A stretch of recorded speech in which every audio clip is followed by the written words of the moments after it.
الحمد لله وحده لا شريك له والصلاة والسلام على من لا نبي بعده أما بعد فأعوذ بالله من الشيطان الرجيم بسم الله الرحمن الرحيم يا أيها الذين آمنوا لا تتخذوا اليهود والنصارى أولياء وقال النبي صلى الله عليه وسلم من تشبه بقوم فهو منهم اللهم صل على محمد وعلى آل محمد كما صليت على إبراهيم وعلى آل إبراهيم إنك حميد مجيد اللهم بارك على محمد وعلى آل محمد كما باركت على إبراهيم وعلى آل إبراهيم إنك حميد مجيد۔ قرآن کریم میں اللہ رب العزت نے جہاں انبیاء اور صلحاء اولیاء کے ساتھ محبت کرنے کا حکم دیا ہے، ان کی اطاعت کرنے کا حکم دیا ہے، وہاں اللہ اور اللہ کے دین کے دشمن بطور خاص یہود و نصارہ سے دور رہنے اور بچنے کا حکم دیا ہے۔ اور حدیث پاک میں حضور اکرم صلی اللہ علیہ وسلم نے ان سے اس حد تک اجتناب اور دور رہنے کی ترغیب دی کہ رسول اکرم صلی اللہ علیہ وسلم نے فرمایا من تشبہ بقوم فہو منہم، کہ جو شخص جس قوم کے ساتھ مشابہت اختیار کرتا ہے یہ اس کا شمار انہی میں سے ہوگا،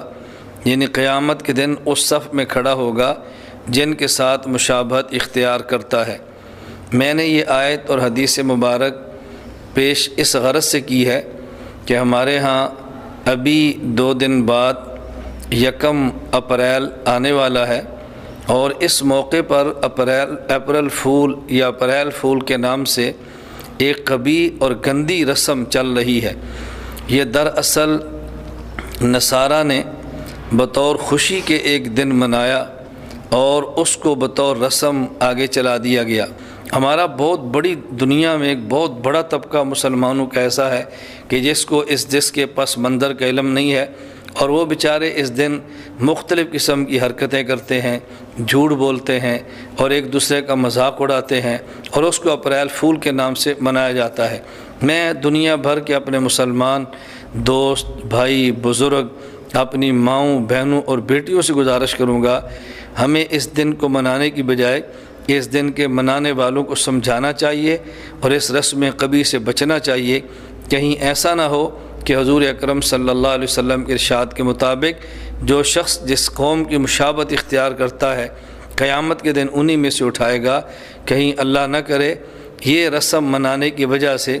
اور اس دن میں اس گندی رسم میں شرکت کی وجہ سے ہمارا روز معاشر شمار ان کے ساتھ ہو۔ اللہ تعالی ہماری حفاظت فرمائے، اور ہر موقع پہ ہم مسلمانوں کو اسلام، شریعت، رسول اکرم صلی اللہ علیہ وسلم کی سنت کا خیال کرنا چاہیے، اور ہر اس رسم سے بچیں جس سے کفر اور بدعت کو تقویت پہنچتی ہو، اسلام اور سنت کا نقصان ہوتا ہو۔ 1 اپریل فول کی جو رسم ہے، جہاں اس میں کفار کے ساتھ تشبہ ہے، کفار کے ساتھ مشابہت ہے، اس کے اندر کئی اور قباح اور کئی اور گناہ بھی شامل ہو جاتے ہیں۔ مثلا جھوٹ بولنا مستقل گناہ ہے۔ نبی کریم صلی اللہ علیہ وسلم نے خود ارشاد فرمایا آیت المنافق 3،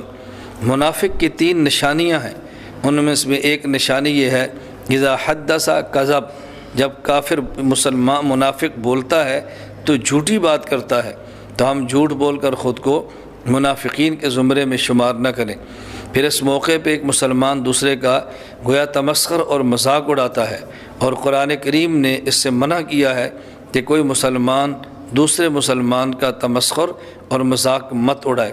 پھر اس موقع پر دھوکہ دیا جاتا ہے، اور دھوکہ دینا مستقل ایک گناہ ہے جس سے شریعت نے بہت زیادہ روکا اور منع کیا گیا ہے۔ پھر اس موقع پر دھوکے کا الگ گناہ، جھوٹ کا الگ گناہ، کفار کے ساتھ مشابہت کا الگ گناہ، اور کفر کی رسم کی تقویت کا الگ گناہ ہے۔ اور جس دن مسلمانوں کے ساتھ مذاق کیا گیا اس دن کو خوشی کے طور پہ منا کے ہم گویا کہ مسلمانوں کے اس تاریخی موقع پر جو کہ افسوس کا دن تھا، خوشی کا اظہار کرنا، یہ گویا اسلام اور مسلمانوں کے زخموں پر ایک نمک چھڑکنے والی بات ہے جو مستقل گناہ ہے۔ اس لیے ہمیں ان قباح کو ذہن میں رکھنا چاہیے اور ان چیزوں کو ذہن میں رکھتے ہوئے مسلمان کو اسلامی غیرت کا ثبوت دینا چاہیے۔ اللہ تعالی ہم سب کو غیرت مند مسلمان بنائے۔